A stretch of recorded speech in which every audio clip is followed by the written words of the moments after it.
guys, what's up? It's Winnie here. Welcome back to my channel. Today I'm going to be doing something I feel like I haven't done in a while, and I think it's because I really haven't seen any drugstore foundations that I was interested in trying out. And I don't know, I just feel like I haven't really seen a whole lot of new drugstore foundations, but Revlon actually recently sent me a huge PR package with their new Photo Ready Insta Filter foundations. This is what they look like. I actually have a couple shades here because I wasn't sure which one I was. I haven't looked into the foundation or watched any other review videos. I am trying them for the first time with you guys on camera. So this is going to be a first impression / review for the foundation. I'm going to put it on, show you guys how it applies, wear it for a few hours, and check in to see how it looks at the end of the day. It says this is a photo filter in a bottle with a built-in blender. It's supposed to mimic the effect of app filters on pictures, and it says the high definition filter technology captures and transforms light to create a soft focus effect. And it's a fresh-faced natural finish for all day wear. It retails for $17.99, and again, I did receive these in a PR package. This is not a sponsored video. I just wanted to try this foundation out with you guys. So I have 3 shades here. 200 is nude, 210 is sand beige, and 220 is natural beige. I think I'm gonna go with nude first because it's the lightest shade. And as usual, I do not have any face makeup on. I already have my eyebrows and my eyes done, and I just have a light moisturizer on my skin, but no primer. I'm just gonna zoom you guys in closer, and then we're gonna start to apply the foundation. I always look naked when I zoom you guys in because I'm wearing like an off-the-shoulder shirt, but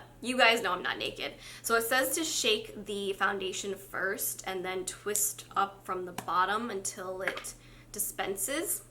The blender feels a little bit stiff, so I don't know how I feel about using this, but we're gonna give it a try. Am I doing this wrong? Nothing's happening.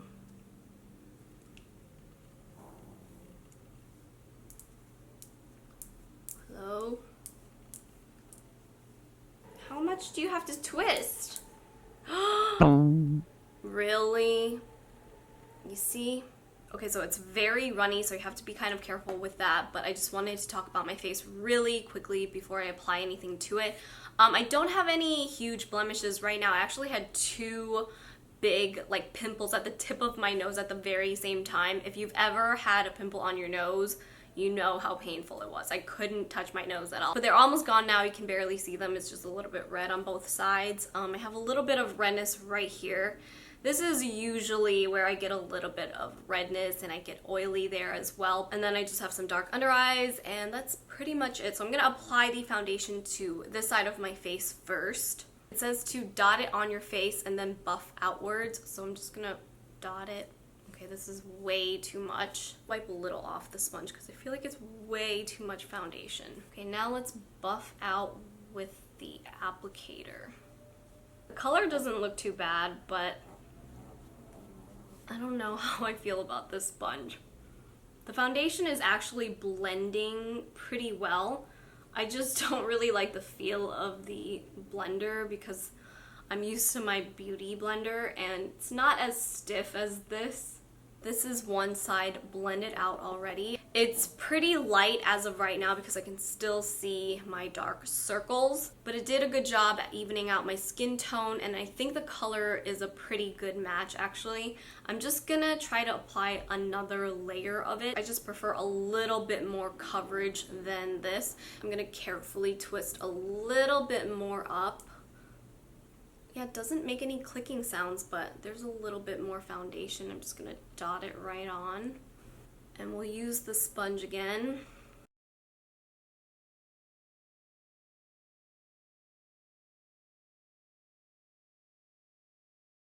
Here's the second layer blended out.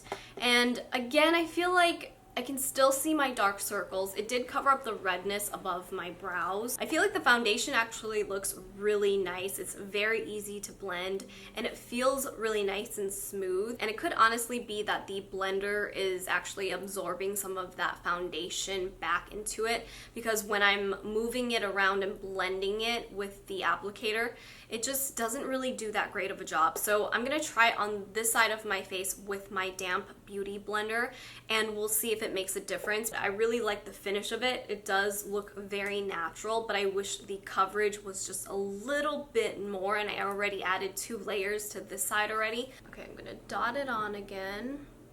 This is like a bingo stamper. Okay, now I'm using my Damp Beauty Blender. And again, this is 1 layer on this side of my face now. I definitely prefer using my Beauty Blender because I can already tell that the coverage is better on this side, because this is 1 layer and this is 2, and my dark circles are definitely more noticeable over here. We're gonna put another layer on and blend with the Beauty Blender. I can definitely see the difference between the sides, even though they both have 2 layers of foundation. I also think blending with a Beauty Blender allows me to get really nice and close to my eyes and around this area, where it's a little bit harder with the blender that it came with. So that could be another reason why I feel like there's not as much coverage right here on this side. So just to even both sides out, I'm gonna put a little tiny bit more over here and blend it with my Beauty Blender. So far, I do like the way it looks on my skin. I feel like it did a good job at covering the redness on my face, the dark under eyes, and any imperfections that I had, and it's evened everything out. And I do see that like soft focus effect that it has, especially on camera, which I do like. And I agree, it's a medium buildable coverage. This is again like 2 layers on both sides of my face, and it feels pretty light on my skin as well, so I like that. But the only thing that I'm kind of noticing when I'm looking really close up in a mirror is that I feel like it's making my skin look a tiny bit dry, and I do have dry combo skin, especially like around my nose and my mouth area. And I don't plan on setting this foundation because I want to see how it wears on its own, but I don't think I would want to anyway, because it has kind of like a semi-matte finish to it already. I can still see a little bit of a sheen on my skin, so I do think that it looks more natural, but I wouldn't say that it looks fresh-faced, because again, I feel like it's emphasizing these little dry areas on my face. But we'll see how it goes throughout the day. I'm just gonna go ahead and finish off the rest of my makeup, and I'll be right back. Okay guys, so this is the completed look with my makeup all done. I just put some contour, a little bit of blush, and highlight on my cheeks. On my lips, I'm actually wearing an Ardell Matte Whipped lipstick. It's called Nude Photo. But I'm gonna go ahead and wear this foundation for the rest of the night. It's actually kind of already late in the day already. It's 5:45, but I'm gonna wear it through the rest of the night and do a check-in at the very end, and I'll give you guys my final thoughts. Alright, so now it is 10:20 p.m. It's been, give or take, 5 hours that I've had the foundation on. I haven't touched anything up on my face besides my lipstick because I ate dinner and that kind of wore off. But I've left the foundation alone. Again, I did not set it, and I also did not use a primer beforehand. I'd say from afar it looks pretty good. I do see a little bit of shine coming through, especially on my forehead. Before, when I first put it on, I told you that it had like a demi-matte finish to it. Like, it looked natural, but I could still see a little bit of sheen. But now I'm really noticing a lot of shine on my forehead. The only place that I did put highlight was on top of my cheeks right here and on the tip of my nose. And I did also get a chance to take a bunch of pictures with my camera using the ring light, and I thought the foundation looked really good on camera as well. It definitely gives you kind of a soft focus kind of effect, which I like seeing in the pictures. And even right now, looking in the viewfinder, I feel like I can still see a little bit of that like blurring effect on my face. But I'm looking up close in my mirror, and I can see that a little bit of the redness up on my forehead above my brows is starting to peek through. I'm also noticing a little bit of creasing right in between my eyes, and some of the foundation around my nose has kind of worn off, and it's kind of creased up around the sides of my nose as well. But the main thing I don't really like is that I'm noticing that my pores right here, where I kind of applied a little bit more of the foundation to hide my dark circles, I feel like it's really emphasizing those pores. I'm really seeing them very well, and I typically don't have that problem with my other foundations. It makes me feel like it looks really cakey, like I have way too much foundation on and it's just emphasizing my pores.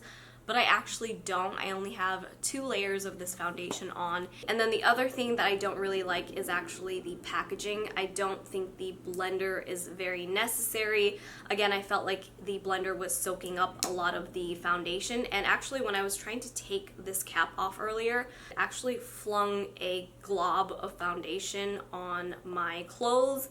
So it gets kind of messy. I just don't really like the design of the overall packaging. I would have much rather maybe like a pump, or even if it was a bottle that you can pour out, because it is such a liquidy foundation. And I mentioned that the blender on it just doesn't really help to blend out the foundation. It just kind of moves it around and absorbs it. I prefer using my damp beauty blender or any other blending sponge or brush. But overall, the foundation formula itself I don't think is actually that bad. I like that it is medium coverage and it's buildable, and it also feels really nice and lightweight on the skin as well. I just don't know if this formula really works well for my skin. I have dry combo skin, and maybe in the areas I'm getting oily is where the foundation is starting to emphasize my pores, but I didn't really notice it in the beginning, and that could also be because I didn't set the foundation or use a primer. Those are definitely things to consider, but seeing how this foundation performed on its own without any of those factors, I wouldn't say this is my favorite foundation. I think there's better from the drugstore. So let me know if you guys are curious about any new drugstore foundations that you want me to try, or if you have a favorite. I would love to check that out. I'm gonna call it a night because I have an early morning tomorrow, so I just want to shower, wash all of this makeup off, and go to sleep. And I hope you guys found this video helpful. If you were curious about checking this foundation out, or if you have this foundation and you love it, leave me a comment down below, because I would love to start a discussion, because just because something didn't work for me and my skin type might not apply to you. So if somebody else is reading those comments and seeing that maybe they have a similar skin type, that would be really nice to know. So that's all I have for you guys today. If you guys want to see more of me on my other social media, check my links down below for my Twitter, Snapchat, Facebook, and Instagram. And I will link the product down below if you guys want to check it out. Otherwise, I will see you in my next one. Bye!